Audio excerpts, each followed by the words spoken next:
샬롬. 오늘 하루도 우리 주님께서 주시는 마음으로 그렇게 주님과 동행하며 주님의 은혜를 풍성히 누리면서 살아가는 우리 사랑하는 성도님들 되시기를 바라겠습니다. 오늘 우리에게 주시는 말씀, 우리가 생각해 볼 말씀은 베드로전서 3장 1절에서부터 12절까지 말씀입니다. 특별히 오늘 말씀은 이 부부에 관한 말씀입니다.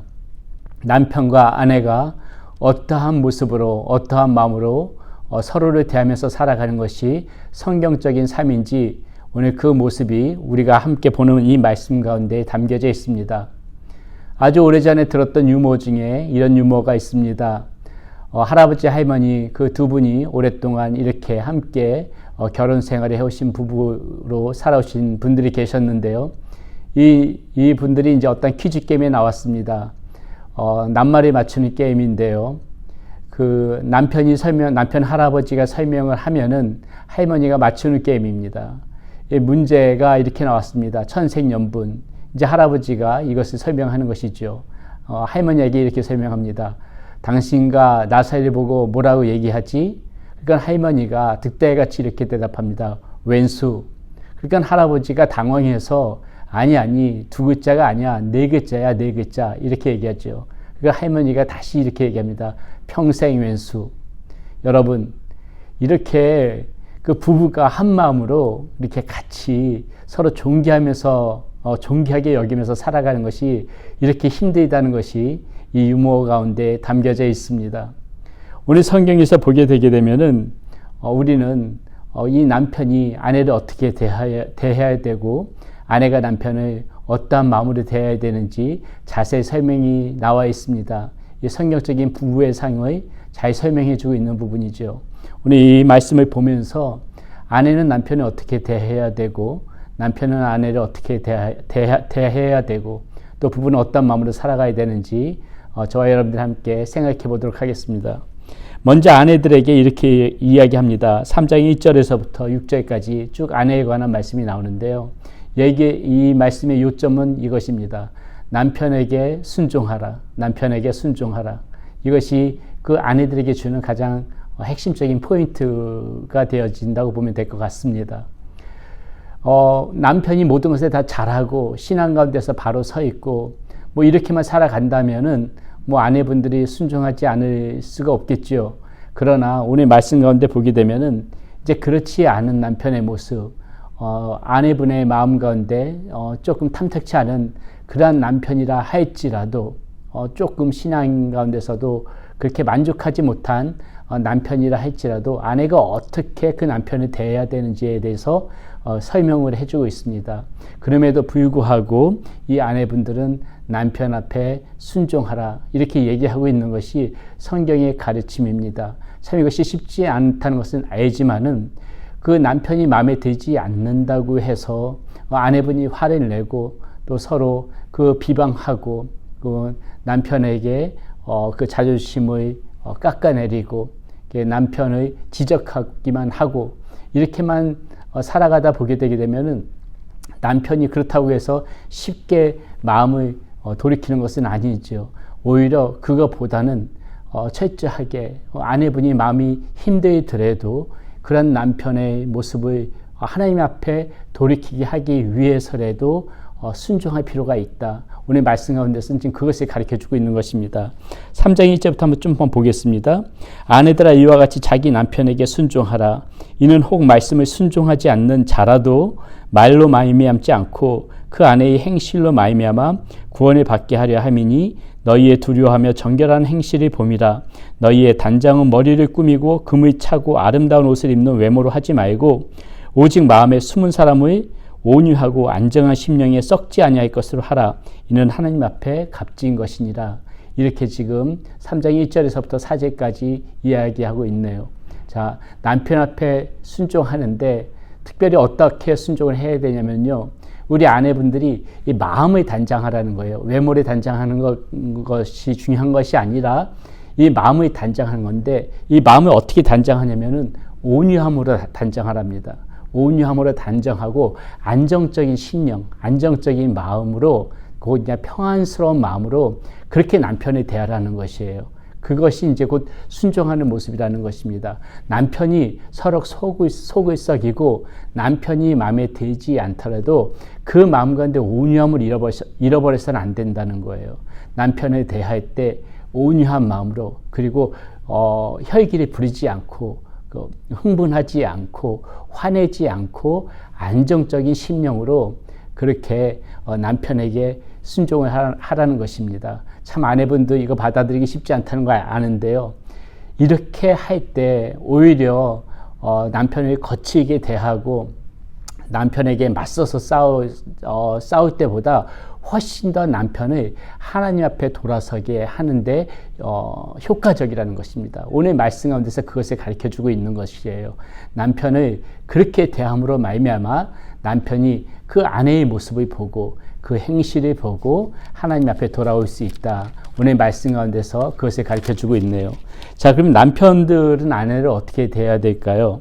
자, 남편들은 어떻게 돼야 되는지 7절 말씀 한번 봅니다. 남편들아, 이와 같이 지식을 따라 너희 아내와 동거하고 그를 더 연약한 그릇이요 또 생명의 은혜를 함께 이어받을 자로 알아 귀히 여기라. 이는 너희 기도가 막히지 아니하게 하려 함이라. 이렇게 나와 있습니다. 자, 먼저 남편은 아내를 어떻게 대해야 되냐면요, 언제든지 깨지기 쉬운 그릇이라고 생각하고 이 연약한 그릇이라고 생각하고 정말 조심하게 다루라는 것입니다. 아내를 대할 때 언제든지 깨어질 수 있는 존재다, 이러한 마음을 가지고 남편이 정말 그 말로도 그 아내를 깨트리게 할 수 있고요, 또 어떤 걸 행실로도 그 아내의 마음은 연약해서 금세라도 깨질 수 있는 존재이니까는 정말 깨질까 조심스럽게 그 아내를 대하라. 남편에게 지금 이렇게 이야기해 주고 있는 것입니다. 왜요? 이 아내는 나와 함께 평생의 생명을 이어갈 자다. 이렇게 지금 우리 주님께서 말씀해 주고 계시는 거거든요. 함께 생명을 이어갈 자, 나 혼자서 생명을 이어가는 것이 아니라 함께 생명을 이어갈 자로 이 아내를 여기고 이 아내를 깨어질까 늘 조심하게 생각하면서 소중히 다루라, 이렇게 얘기하고 있고요. 또 하나 여기서 보게 되면은 아내를 이렇게 소중하게 대할 때 너희의 기도가 막히지 않을 거라는 거예요.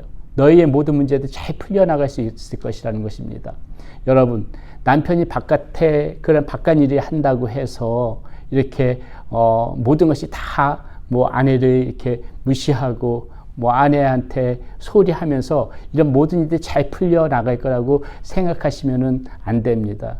오늘 말씀을 놓고 볼 때는 이 아내를 소중하게 대할 때 너희들의 삶 가운데 펼쳐지는 그런 너희의 기도도 다 이렇게 매듭이 풀려질 것이라는 것이에요. 그렇기 때문에 여러분들이 지금 삶의 그런 기도가 이렇게 매듭이 풀려지려면은, 이 남편들의 기도가 풀려지려면은 아내를 더욱더 소중하게 여기면서 나의 생명의 동반자요, 나와 함께 믿음의 길을 걸어가는 그런 동반자라는 마음을 가지고 늘 깨어질까 이렇게 조심히 생각하면서 그게 소중히 다뤄라, 이렇게 지금 남편들에게 이야기해 주고 있는 것입니다. 제가 늘 말씀드린 것 같지만은 가정에서 가장 평안한 사람이 아내가 되어야 돼요. 아내가 행복해야만이 남편도 행복한 것이고 자녀도 행복한 것입니다. 그러므로 여러분, 우리 남편 되시는 분들은 아내가 집안에서 제일 행복할 수 있게끔 아내가 그 표정 가운데 미소가 사라지지 않게끔 우리 남편분들은 좀 더 힘을 써서 아내의 마음을 행복하게 해주는데 그렇게 힘을 다합시다. 자, 이렇게 남편과 아내가 이러한 모습으로 살아가고요. 자, 그냥 부부가 한 마음으로 이제 무엇을 힘써야 되냐면요, 부부가 한 마음으로 힘써야 되는 부분이 어떻게 나와 있냐면 8절 9절에 한번 보겠습니다. 마지막으로 말하노니 너희가 다 마음을 같이하여 동정하며 형제를 사랑하며 불쌍히 여기며 겸손하며 악의 악으로 욕의 욕으로 갚지 말고 도리어 복을 빌라. 이를 위하여 너희가 부르심을 받았으니 이는 복을 이어받게 하려 하심이라. 자, 이 부부는요, 이제 한 마음으로 무엇을 해야 되냐면은 내 이웃이나 내 형제들에게 한 마음으로 이렇게 복을 빌어주는 그러한 선한 그러한 삶을 살아가야 된다는 것입니다. 악의 악으로 갚는 것이 아니라 보고에 빌어주면서 살아가는 삶. 특별히 이제 또 10절에 이런 말씀이 나오네요. 그러므로 생명을 사랑하고 좋은 날 보기를 원하는 자는 혀를 금하여 악한 말에 그치며 그 입술로 거짓을 말하지 말고, 이렇게 얘기하죠. 자, 악한 말도 하지 말고 좋은 말로 누구를 저주한다거나 누구를 험담하거나 이렇게 부부가 하는 것이 아니라 부부가 한 마음으로 정말 좋은 말로 복을 빌어주고 좋은 악한 말을 입술에서 제하고 좋은 말로 그 사람들이 잘 되기를 바라고 이렇게 살아가는 것이 아름다운 모습이라는 것입니다. 그것이 부부의 정말 하나님께서 원하시는 부부의 참된 모습이라는 것입니다. 이렇게 살아갈 때에 자 12절의 결론이 이렇게 나옵니다. 주의 눈은 항상 이렇게 의인을 향하시고 그의 귀는 의인의 강구에 기울이시되 주의 얼굴은 악행하는 자들을 대하시느니라. 자, 주님께서 이런 모습으로 살아갈 때에 그 눈이 의인을 바라보고 계시고 그의 귀는 의인의 그런 강구에 그렇게 귀를 기울이신다.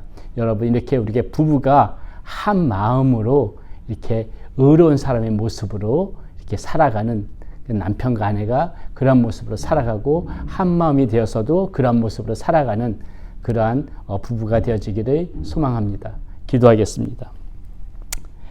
하나님 감사합니다. 오늘 말씀 가운데서 어떤 부부가 하나님께서 기뻐하시는 삶인지 말씀을 통하여서 다시 배웁니다. 아내는 남편에게 정말 마음을 단장하여서 순종할 줄 알아야 되는 것이요, 남편은 아내를 깨질 그릇처럼 존귀하게 여기며 귀히 여기며 항상 보호하며 그렇게 아내를 행복하게 하기 위하여 살아가야 되는 것을 배웠습니다. 또 부부는 한 마음으로 이웃이나 형제들에게 복을 빌어주는 그러한 삶을 살아가야 된다는 것도 배웠습니다. 하나님, 우리가 서로 간에 부족한 부분들이 많이 있지만은 서로가 서로를 이렇게 존귀하게 여기는 가운데 아름다운 부부의 상을 이렇게 표현하면서 살아가는 우리의 모습이 되어지게 하여 주시옵소서. 우리 주 예수 그리스도의 이름으로 감사하며 기도드렸습니다. 아멘.